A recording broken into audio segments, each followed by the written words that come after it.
அனுமன் தாகத்தால் வாட முருகன் தன்வேலால் தீர்த்தம் உருவாக்கிய வரலாற்று சிறப்புமிக்க தலம். லக்ஷ்மணன் போரில் மூர்ச்சையடைந்த போது அவரை மீட்டெடுக்க சஞ்சீவி மூலிகையை கொண்டு வர ஆஞ்சநேயனை அனுப்பினார் ஜாம்பவன். ஒரு சிறிய மூலிகையை தேடி நேரம் வீணடிக்க விரும்பாத அனுமன் முழு மலையையே தூக்கி கொண்டு பறந்தான். நீண்ட பயணத்தால் களைப்பும் தாகமும் அனுமனை வாட்டின. ஆனால் எங்கும் தண்ணீரின் அறிகுறி காணவில்லை. அனுமனின் இக்கட்டான நிலையை கண்ட முருகன் தனது வேளால் பூமியை பிளந்து ஒரு சூனையை உருவாக்கினான். அந்த தீர்த்தத்தை பருகியதும் அனுமனின் தாகமும் களைப்பும் நீங்கியது.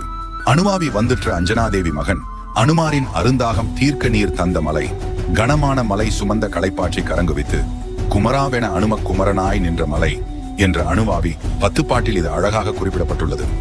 அனுமனுக்கு முருகன் அருள் பாலித்ததால் அனும குமரன் மலை என்றும் பின்னர் அனுவாவி என்றும் அழைக்கப்பட்டது. அணு என்பது அனுமனையும் வாவி என்பது நீரையும் குறிக்கிறது. சுமார் 500 படிக்கட்டுகள் கொண்ட இத்தலம் கோவை மாவட்டம் பெரிய தடாகத்தில் அமைந்துள்ளது.